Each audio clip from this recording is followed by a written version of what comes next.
পাঙ্গাস মাছ জিনিসটা আমি নিজে না রান্না করলে একদমই খেতে পারি না। পাঙ্গাস মাছ, বোয়াল মাছ, এ ধরনের অতিরিক্ত তেলওয়ালা মাছগুলা যেটা আমি নিজে যেভাবে রাঁধি সেভাবে রাঁধলেই আমি খেতে পারি। যদিও আমার একটা সুনাম আছে, আমি নাকি যে কোনো ধরনের মাছ খেতে পারি, সেটা পচা হলেও খেতে পারি। এখানে একটা গল্প বলবো। আমার আম্মু একবার একটু সামান্য পচা বেলে মাছ পেপলি পাতা দিয়ে রেঁধেছিল, তো সেটা এত মজা লেগেছিল। আরেকবার আমার মনে আছে একটু পচা ট্যাংরা মাছ করলা দিয়ে রেঁধেছিল, ওটাও অসম্ভব সুস্বাদু ছিল। তো ব্যাপারটা হচ্ছে একটা জিনিস খাওয়া যায় রান্নার ধরনের উপরে। রান্না যদি ভালো হয় তাহলে সেই জিনিসটা খাওয়া আসলেই কোনো ব্যাপার না। তো যাই হোক, এখানে আমি পাঙ্গাস মাছটা রেঁধেছি পটল আর টমেটো দিয়ে। পটল আর টমেটো একটু আলুর মতো বড় বড় করে কেটেছি।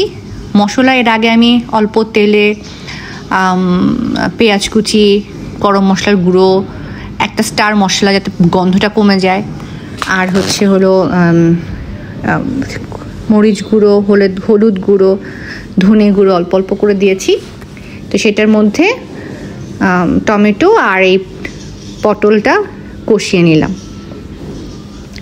কয়েকটা কিশমিশ দিয়েছি, এটা কিন্তু মানে একটা ছোটো ছোটো হালকা মিষ্টি মিষ্টি যে ভাব আসবে, এটা কিন্তু খুব মজাই লাগবে খেতে। তেলের পরিমাণ কিন্তু এখানে অনেক কম। আমার মনে হয় 3 চামচ তেল হবে, মানে 3 চা চামচ তেলে আমি পুরো পেঁয়াজটা ভেজেছি। এই এখন আমি ভাজা হলুদ দিয়ে আর লবণ দিয়ে ভাজা পাঙ্গাস মাছটা দিয়ে দিলাম, আর কয়েকটা আস্ত শুকনো মরিচ দিয়ে দিলাম। আস্তে আস্তে পাঙ্গাস মাছের তেলটা বের হতে থাকবে। পাঙ্গাস মাছে কিন্তু প্রচুর তেল, এটা কিন্তু বাচ্চাদের জন্য অত্যন্ত ভালো একটা খাবার।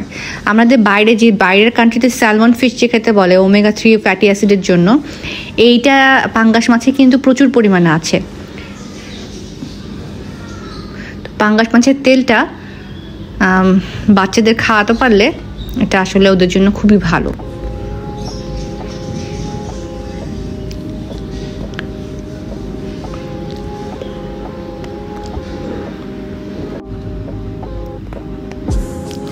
অনেকে মনে করে এরকম তেলওয়ালা মাছে প্রচুর ফ্যাট থাকে বা ক্যালোরিজ থাকে, কিন্তু এটা কিন্তু একদম ভুল কথা। পাঙ্গাস মাছে বা বোয়াল মাছে ফ্যাটের পরিমাণ বা ক্যালোরিজের পরিমাণ খুবই কম, আর এই যে ফ্যাটি অ্যাসিড আর যেটাকে বলে ওমেগা 3 মিনারেলস, এগুলো অনেক বেশি। তো আমি অনেককেই চিনি যে এই মাছটা খেতে পছন্দ করে না, তারা যদি একটু এভাবে রান্না করেন, মানে আমি যেটা বললাম একটু গরম মশলার গুঁড়ো, ধনে গুঁড়ো, জিরে গুঁড়ো, একটু মাংসের মতো করে রান্না করা আর কি, হ্যাঁ, তাহলে কিন্তু খাওয়া যাবে।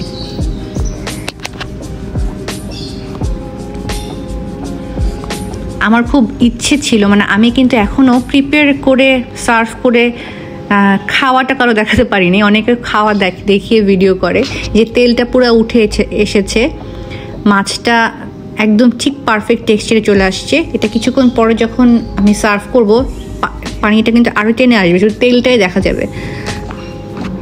কিন্তু অস্বাভাবিক সুস্বাদু হয়েছিল।